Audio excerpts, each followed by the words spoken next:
In this video, we're going to talk about the inclusion of irrelevant variables in our model.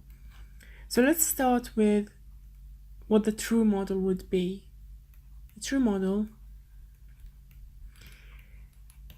is going to have one regressor, well, one matrix of regressors. So y equals x beta plus epsilon, and that's the true model. As before, epsilon is a random variable, x is fixed by the experiment, beta is constant parameters, and y is a random variable. Well, it's a vector of random variables. Now, the model we're going to use, so here, okay, let's go back to the first, to the true model. Here we're going to collect data consisting of y and x. So for example, we can collect it as yi, and if we have two regressors in this matrix, it's going to be xi and x1i and x2i, and this goes on. So if I is equal to 1 here, then the next one will be y2, x1, 2, x2, 2, and so on. So I'm just going to annotate it as with I, so I equals to 1 to n. So that's the collection of data we have here, with x being x1, x2, and n times. So the number of rows will be n. Now, we're going to use something else. We're going to collect our data as, at this point I'm just going to use matrices because it would get complicated if I break it down into the regressors. So a vector of y and a matrix of x and a matrix of z. And that's going to be our data, which will be used in this model. So x beta plus z gamma plus epsilon, well, let's use something else. So let's say it's v. So in the true model, our assumptions hold. This is the true model. Epsilon, expectation of epsilon is 0. Its variance is sigma squared I, and yeah, these are the main assumptions here. So okay, I'm actually, instead of using beta, I'm going to use some other parameter. Let's say phi, just to make sure that, just to make it clear that they are potentially different. So in our previous video, I know I used beta in both of them. Should have used phi because they are different. And here we're going to, for now, we're going to treat them as potentially different. So let's try to estimate phi. So we're going to call it phi hat. And if we remember the partitioned regression model, then the estimation of phi hat is going to equal x prime mz. This is just taken from another lecture, a result we've proven before. So x prime mz x inverse x prime mz y. And what is that? Well, we know y in the true model is this. So let's substitute it with what it is. So x prime mz x, x prime mz, and x beta plus epsilon. Now let's expand that. So x prime mz x inverse x prime mz x beta plus again x prime mz x inverse x prime mz epsilon. Now if we group, okay, I'm going to use green. If we group this together, we can easily see that these are inverse of each other's, so we get I.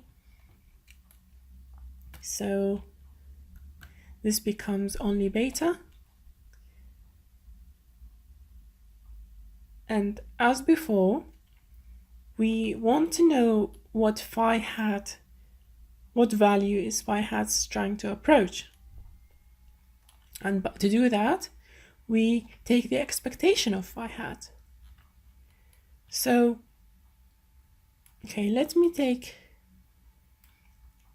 I'm just going to say expectation of phi hat here is expectation of beta, which is beta plus the expectation of the other term. We're treating x's and z as fixed, as we said.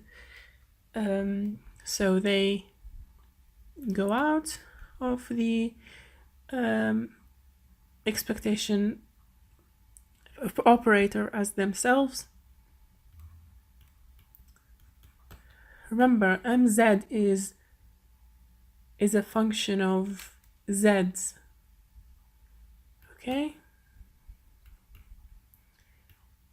mz, and we're left with expectation of epsilon.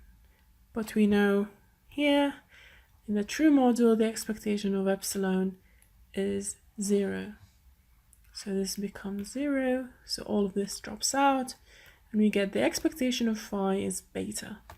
So we haven't compromised the accuracy of our estimator. So if we introduce z into the model, we still get an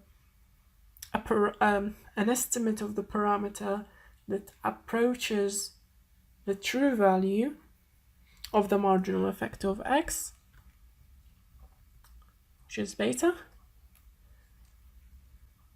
But what about the precision? How precise is the distribution of phi hat around beta? So precision of phi hat to get beta.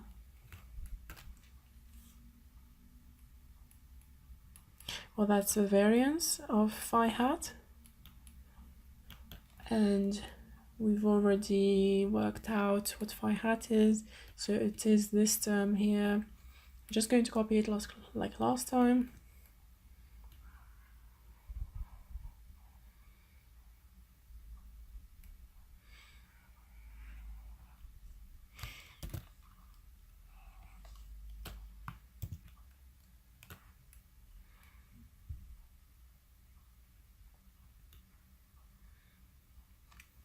Okay, so that's the variance of this.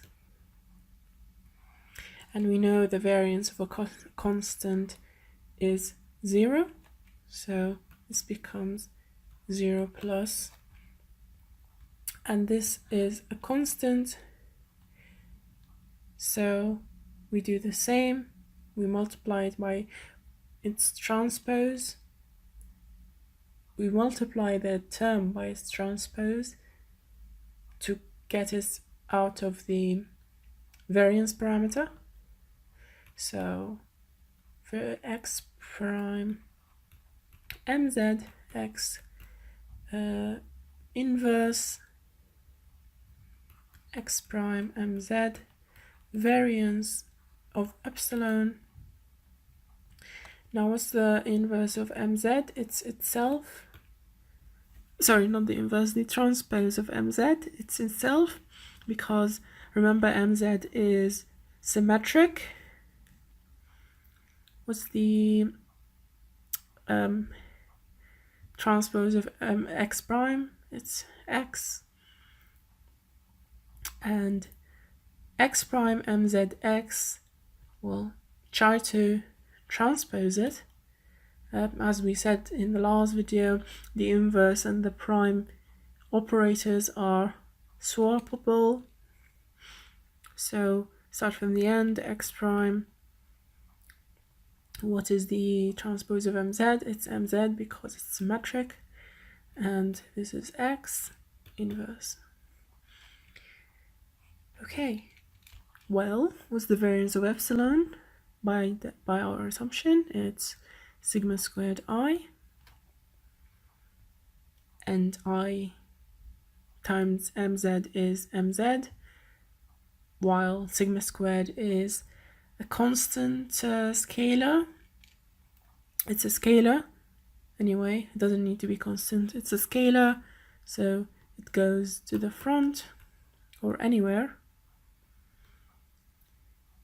So sigma squared x prime mz x inverse x prime mz x.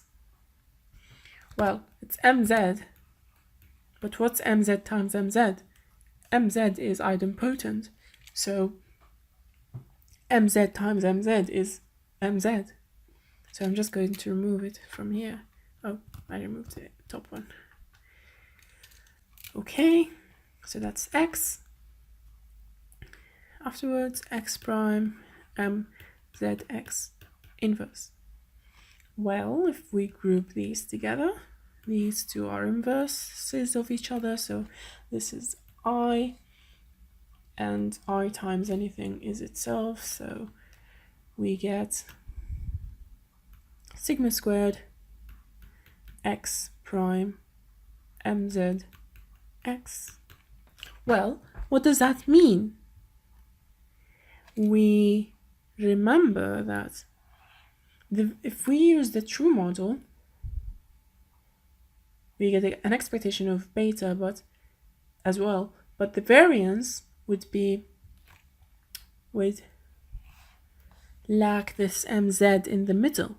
It would just be sigma squared x prime x inverse. How does that affect the precision of phi hat to get beta? Remember, that's the variance of phi hat. Well, you could think of it, the inverse, as dividing by a number, because when you get the inverse, you actually divide by some scalar. You divide the inverse matrix by that you get by some scalar that you get also from the matrix.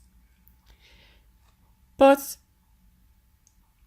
mzx is smaller than x.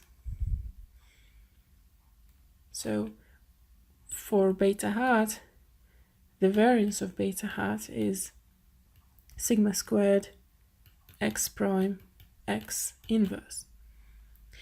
So if you are multiplying mz by x, you're okay, I should say smaller than x. You are shrinking this number. So you're getting a smaller number to divide by. And when you divide sigma squared by a smaller number, you get, the result will be larger. So this here, this term here, all of it is going to be larger than the variance of beta hat here. because x prime x is larger than x prime mzx.